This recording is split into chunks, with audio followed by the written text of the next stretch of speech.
Good morning to all of you students. Welcome back to the class. So the last topic, okay, we have completed up to nation and nationality. So now we are going for a new topic, a new lesson, chapter 4, political concept. Okay, in that the first concept we are learning about the important features of law. So in this concept we will discuss about first what is meant by law, meaning we will discuss, definition we will discuss, and then we will go forward for the important features of law. What are the important features of law? Okay, we are going forward to the concept. Our concept is features of law. First one, introduction. Laws are very important concept in political science. So when you are saying in political science, this is one of the important concept.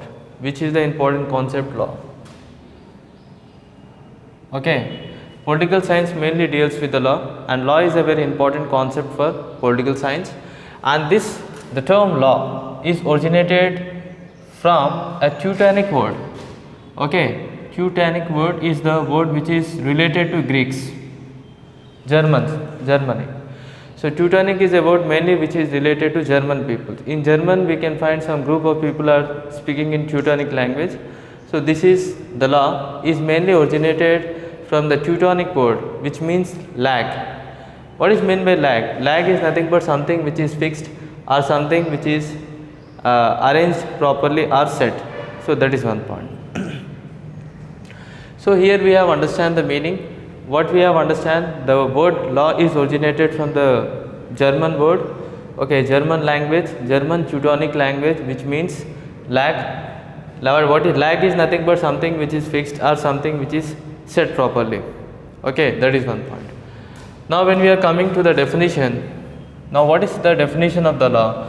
Law is a command of sovereignty. So this definition was proposed by John Austin.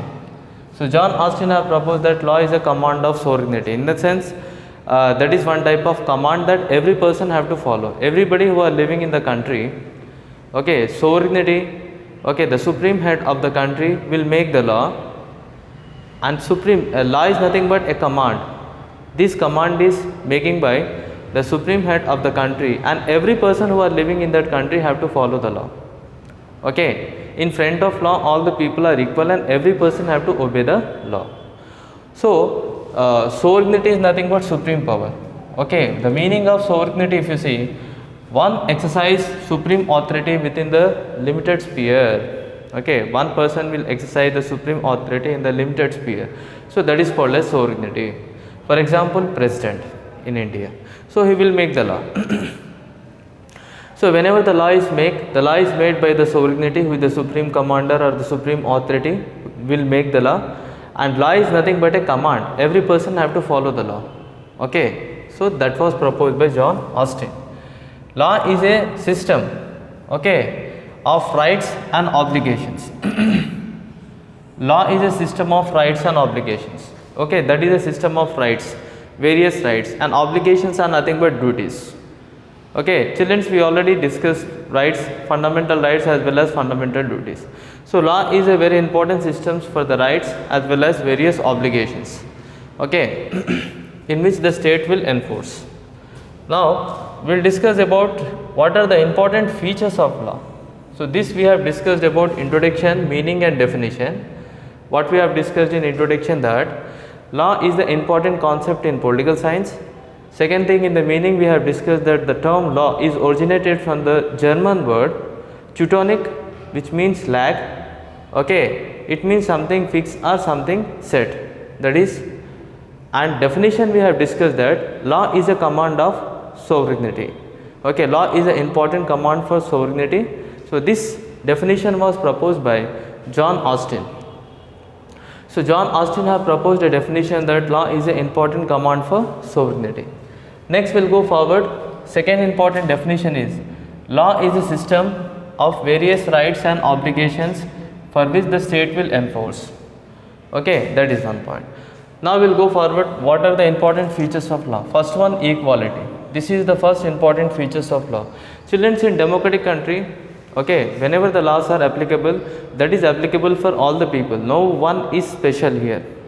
In every democratic country, any democratic country, whenever the laws are made by the country, when the laws are made by the parliament or when the laws are made by the sovereignty, every person have to follow the law. Okay, why? Because in democratic country all the people are equal in front of law and every person have to follow the law. Nobody is special here.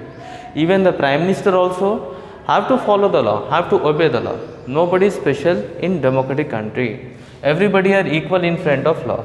So here equality is first important concept in democratic country. If you see, the laws are completely universal and this is applicable for all the individual. No one is special.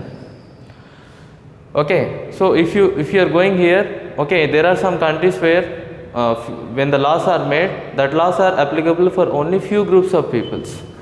Okay, few groups of people, the laws will be applicable, but it is not there in democratic country. In democratic country, when the laws are made, that is applicable for all the people and every person will get benefits and every person have to obey the law. Every person have to follow the command, every person have to obey the command in democratic country. So that is called equality. The second important concept when we are talking about is written form. Okay, written form. Laws must be in the form of written. Okay, laws should be in the form of written and this is supposed to be known by all the people. Children, sir, when laws will be written, then only the people can able to know the law. When the people will know the law, then they will follow the law.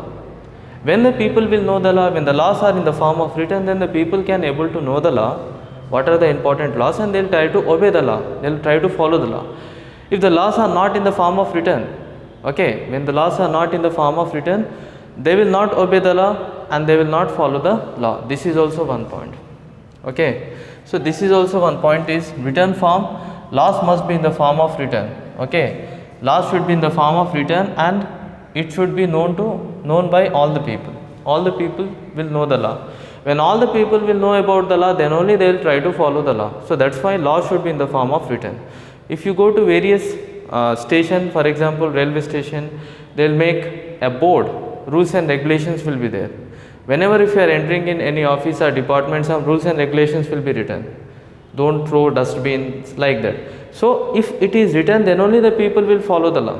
If suppose something which is in the form of rules and regulations, when it is not written in the board, people will not follow the law, people will not obey the law. So second important concept is laws must be in the form of written. When the laws are in the form of written, then only the people will obey the law and then the people will follow the law. This is the one point. Third important concept when you are talking about rules and regulations. Rules and regulations and laws, who will approve the rules and regulations and law? Rules and regulations, rules as well as regulations will be approved by sovereignty. This will be approved by the sovereignty in the sense parliament. Parliament will approve the law, children. Okay, Lok Sabha, Rajya Sabha, President, they will only approve the law. And when President will sign the bill, the laws will be enacted and the laws will be approved. So when you are talking about the rules and regulations, who will follow the rules and regulations or who will approve the law, means we have to write sovereignty. Okay, who is the supreme power, who is the supreme authority in democratic countries? Parliament only. So parliament only will approve the rules and regulations. Whenever the new laws are made, parliament will approve it, and when the parliament will approve the rules and regulation, every person have to follow, every person have to obey the law. Okay, that is one point. Fourth one, when we are talking about it, universal. Laws are quite universal. Okay, universe means it is applicable for all, and laws is a definite, clearly stated. Laws should be clearly stated. Second thing, laws should be exact. Precise means exact, and laws are universal, which is applicable for all the people. So this is the point. Next, when we are talking about it, most of the laws are made so that the smooth functioning of democracy. Whenever the democratic countries wanted to function very smoothly, laws are very, very important. If there is no laws, democratic country cannot able to function smoothly. And if any persons are not obeying the law, violations of law can lead to the severe punishment. So whenever the laws are approved by sovereignty, when the laws are made by parliament, and imagine that when any people are not following the law, then what will happen? They will get punishment also. Severe punishment will be given to them. So violations of the law can lead for severe punishment for the people. Okay, this is one point. So next one, okay, this is completed. Now one more point is compulsorily, laws are compulsorily in nature. So, last point is laws are compulsorily in nature. So these are the important features of the law we have discussed. So what are the features we have discussed once again? So first one, we have discussed about equality. In democratic country, whenever the laws are made, that is applicable for all the people and every person have to obey the law. Okay, no one is special in democratic country. Even though they belongs to a very high position, every person have to obey the law and they have to follow the law. Second thing, written form. Laws must be in the form of written. When the laws will be in the form of written, people can know about the law, people can able to follow the rules and regulations, they will follow the law. Third important point, rules and regulations. Most of the rules and regulations will be approved by sovereignty. So sovereignty will try to approve the rules and regulations, okay, and every person have to obey the law. Which is the sovereignty in India? Parliament is a supreme power. So whenever the laws are made, who will make the law? So Parliament will make the law, and every person have to approve it. Next one, when we are talking about universal, universal means when you are talking laws are quite universal. Laws should be definite, precise and universal. Definite means laws must be clearly stated. Second thing, laws should be exact. Third important thing is laws must be universal, which is applicable for all. And next, if you see that violation, whenever the people are not following the law, when the people are not violating the law, then they will get severe punishment also. So violation of laws can lead to severe punishment. Okay, and compulsorily, the laws are compulsorily in nature. Okay, so these are the important features we have discussed about the law. So in this we have discussed about introduction, we have discussed about meaning. In this we have discussed that how the term law is originated from the Teutonic word which means lag, and the meaning of lag is something which is fixed or set. Okay, and then we have discussed about definition. In definition we have discussed that law is a command, okay, of sovereignty, and law is the systems for rights and obligations we have discussed. Okay, so children, we will meet you in the next class with a new concept of the same lesson. Okay, political concept. Thank you very much everybody.